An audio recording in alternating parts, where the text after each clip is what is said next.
News from around the globe. Hot, fresh, balanced and objective. On Unity. Hello and welcome to News Hour on Unity TV. Today is Tuesday, 23rd of May 2023 and it's equivalent to 3rd of Zulqa'dah 1444 after Hijrah. The headlines. Dangote Refinery petrol hits market July. Federal government to save 7 trillion naira. Air-refied deposits 2 traditional ruler days to hand over. PLATEAU killings can warns against reprisal as death toll hit 130. And on the foreign scene, fire raises school hostel, kills 20 children.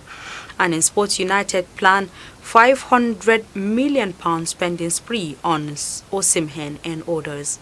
And those were the headlines, and for details and more of the stories, I am Rukayet Sani Ibrahim. The federal government may save about 35 trillion naira in fiscal expenditure within the next 5 years with the commencement of operations at the Dangote Refinery and Petrochemicals. The governor of the Central Bank of Nigeria, Godwin Emefiele, disclosed these on Monday during the ceremony to inaugurate the Dangote Petroleum Refinery and Petrochemical Facility in Ibeju, Lekki, Lagos. President Muhammadu Buhari, who inaugurated the refinery, which is currently the world's largest single-train petroleum refiner, said his regime have been deliberated about ensuring public-private partnership. He described the refinery as a milestone for Nigerian economy and a game-changer for the downstream petroleum market in the African continent. President, Chief Executive of Dangote Industries Limited, Aliko Dangote, says the first product of the Dangote Petroleum Refinery and Petrochemicals will be in the market before the end of July. Beginning of August this year, the President of Dangote Industries Limited stated these while giving the welcome address at the inauguration of the 650,000 BPD refinery in Lagos State on Monday. According to him, the accomplishment is to enable Nigeria to eliminate what he described as a tragedy of import dependency and stop once and for all toxic, substandard petroleum products from being dumped in Nigeria's market. The billionaire businessman said the project was the realization of a clear opportunity for Nigeria, citing the African Union's commitment to the creation of an African common market through the African Continental Free Trade Area. The facility is expected to produce premium motor spirit, PMS, otherwise known as petrol, diesel, automotive gas oil, aviation jet fuel, and dual-purpose kerosene DPK, among other refined products. The chairman of the Presidential Election Petition Court, Justice Haruna Tsammani, has dismissed the application for live coverage of court proceedings. At the proceeding in Abuja on Monday, Justice Tsammani said the application by the People's Democratic Party (PDP) and Labour Party (LP) lacked merit.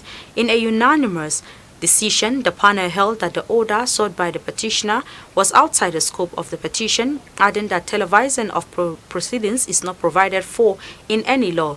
The panel stated that the court is created by the Constitution and operates under the law by the Court of Appeal, and it was created to hear and determine the petitions before it and cannot act as a vanguard.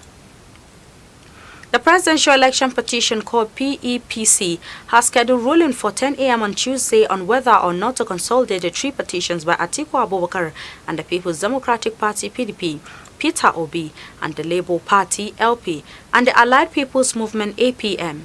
The presiding Justice Haruna Tsammani announced this on Monday while adjourning further proceedings in the petition till Tuesday at 10 a.m. Justice Tsammani's announcement followed the argument by lawyers to parties, with the petitioners urging the court to consolidate while the respondents, except the Independent National Electoral Commission (INEC), argued against consolidation. INEC's lawyer Kemi Pinheiro San said his client was neither for nor against consolidation but will abide by court's position on the issue.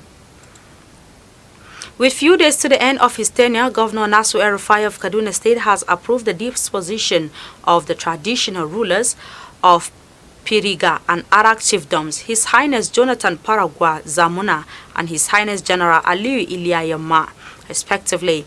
In a statement, the Commissioner of Local Government, Umar Ahmad, stated that the 2 monarchs ceased to hold their respective offices from Monday, 22nd of May 2023. The Commissioner stated that the disposition followed recommendation from the Ministry of Local Government in line with the provisions of Section 11 of the Traditional Institutions Law number 21 of 2021. The statement also announced the immediate disengagement of the village heads of Aban, Abujan, Mada, and Anjil in Arak Chiefdom. The Christian Association of Nigeria can on Tuesday raised concerns over the continued killings in Mangu and Riam local government areas of Plateau State, but advised against reprisal attacks, quoting reports.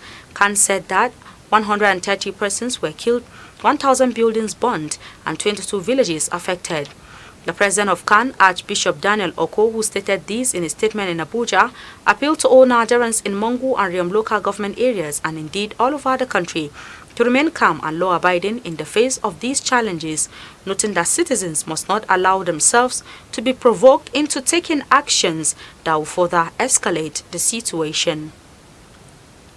Men of the Benue State Police Command have rescued 10 kidnapped victims, including a medical doctor, Etuto Obadia. Obadia, who works at the Federal Medical Center Makurdi, was rescued on Monday by policemen. The State Commissioner of Police, Okoro Julius, disclosed this on Monday while parading some suspects arrested in connection with the abduction of the medical doctor and 9 others allegedly found in kidnappers' den. Also paraded were some suspected cult members arrested in connection with the killing of 29-year-old Babatunde Moses. Ahead of the June 13 inauguration of the 10th Senate, a group, the South-South Women Compatriots, on Monday kicked against the aspiration of former Akwai State Governor Godswill Akpabio to head the upper legislative chamber, saying he is a threat to women across the country. The group, which said it constituted about 60% of women in the country, declared Akpabio unfit to head the Red Chamber, citing many reasons to justify its stance.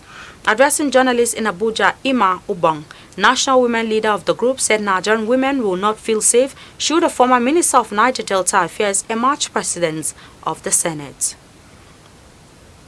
And on the foreign scene, no fewer than 20 children have lost their lives in a fire that razed their dormitory at the Mahdia Secondary School in Guyana, a country located in the northeastern part of South America. The president of Guyana, Irfan Ali, in his reaction, described the tragedy, which began just before midnight, as a major disaster. According to Sun UK, the students were sleeping when the fire raged through the female dormitory of the school. As of the time of filing this report, 5 planes were said to have taken off to support health officials with plans to transport 7 children to Georgetown for treatment. The cause of the fire was yet to be determined as of the time of filing this report. And in sports, following their impressive performances in Serie A, Premier League side Manchester United are reportedly ready to splash the cash on through Victor Osimhen, South Korean Kim Mang-jae, and Georgian winger Kuvcha Kvaratskhelia in the summer transfer window. According to Italian media, Il Napolista, United are preparing a whopping £500 million in the next transfer market, and at the top of their wish list are Osimhen, Kim, and Kvaratskhelia. Osimhen, who joined the Partenopians in the summer of 2020, is the most sought-after striker ahead of the summer transfer window after a sensational season for Napoli. The Nigerian international has scored 23 goals in just 30 Serie A appearances as Napoli were crowned champions of Italy for the first time in 33 years. And with the sport news, we've come to the end of our bulletin for today. You can follow us on our social media handles at Facebook, Instagram, and Twitter at UNT Radio FM TV, respectively. You can also watch us live on the satellite decoder Badarsat, which has been watched in about 38 countries of the world free. You can also watch us and stream us live on our YouTube channel at Unity FM TV. I am Rukayet Sani Ibrahim. Thanks for watching and enjoy the rest of our programs. Do have yourself a lovely day. I was the head boy in my primary school, senior prefect and best graduating student in my secondary school, but drug abuse almost ruined my life. I was on an average of 2 grams of cocaine per day. I was taking 8 ampoules of pentazosine daily. European shisha, cocaine. I became a user, a dealer, and a gangster. I saw other users drowning. I knew I didn't want to be like them, but I was already trapped. My family disowned me. My employment was terminated. I sold my car, sold my house. I'll go out well dressed and return shoeless, shirtless in exchange for drugs. I was seeing things that were not real, and I once stabbed myself because I felt something crawling under my skin. I contacted NDLEA and started therapy. I spent 3 months in therapy. I spent 8 months. It's easy to relapse, but your mind has to be stronger than the cravings. Drugs does not love you. You are not the one using drugs. Drugs are the one using you. Say no to drug abuse. Unity.